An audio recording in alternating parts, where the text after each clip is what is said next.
It's time for Lefties Losing It, and the hopeless LA mayor has called for a curfew as the violence and destruction continues. But don't tell Maxine Waters that. No, the veteran Democrat congresswoman claims there's no violence. Even those who were out of step with what we are advocating, peaceful protest, did not create any violence. Nobody was shot, nobody was killed. Get it in your head. And so when martial law is called, what are you going to say? I missed the point. Don't miss the point, you all. Don't think that somehow, because they called out the National Guard, there was violence. There was no violence. I was on the street. I know. And I went from downtown detention back out into the community, talking to people what happened in Paramount, what happened in Compton, what happened in Inglewood. So, first of all, get it straight. And don't just rely on what you're being told or the few incidents that you saw. Yeah, no violence, y'all. Just believe Maxine Waters. Don't believe your lying eyes. Meanwhile, Nancy Pelosi is wondering whether all the violence and arson is the work of mysterious anarchists, or is it just the exuberance of the moment? When there is a gathering, a large gathering of people, the anarchists see it as an opportunity and they move in. So always have to be careful whether you see a burned car or broken window or whatever it is. It may be the exuberance of the moment, but it may be the anarchist setting in. Exuberance of the moment. Unbelievable. But the lies did not stop there from Nancy. She also said this earlier today, and what you're about to hear is the opposite of what actually happened on January 6th. You know, the only riot in the past decade the Democrats haven't loved. On January 6th, with violence against the Constitution, against the Congress, and against the United States Capitol, we begged the President of the United States to send in the National Guard. He would not do it.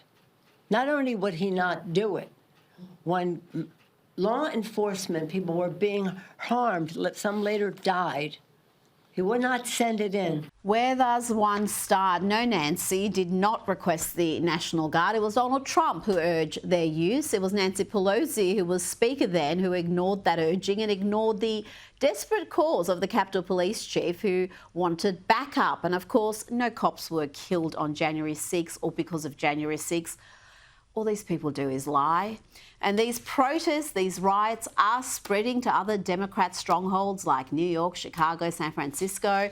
Let's see this interaction in New York, and doesn't this sum up the anti-Trump left? Watch these two white protesters mock a black woman who just wants to go to work to feed her kids. I don't care. I know, and these people are having their children taken. But what about my kids? Look at this. And what happens to my kids? I can't help it. This is what but you can if you could just move out the way. We're not going to. How is this a peaceful protest if there's nothing to do? Not only do they ignore her pleas and lecture her that this is peace as they block the roads, they then laugh at her for wanting to go to work. How do you all as white people feel about stopping a black woman from going to work? Oh no, not work. I care so much. So you don't care about stopping black people from going to work? And this is what immigrant voters really think about Donald Trump's immigration and deportation policy. Take it away, CNN.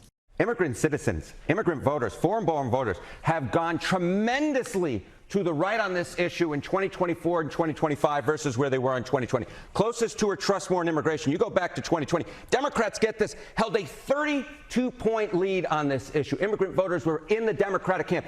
Jump forward to 2024, 2025. Look at that shift, a 40-point shift to the right among immigrant voters. Republicans now lead on this issue by 8 points over Democrats, more so than any other group that I could find. The group of voters who became more hawkish on immigration were in fact immigrants themselves, immigrants who are registered to vote in this country. And those immigrant voters are becoming increasingly pro-Trump, despite the non-stop lies and hysteria from the media painting Trump as some sort of racist. There is no block of voters that shifted more to the right from 2020 to 2024 than immigrant voters, and Donald Trump, at least in some surveys, actually won that vote. On average, it's about equal. So there may be all this stuff, right, about undocumented immigrants and Trump being harsh on them, but immigrant voters themselves have increasingly liked Donald Trump and have increasingly moved to the right on immigration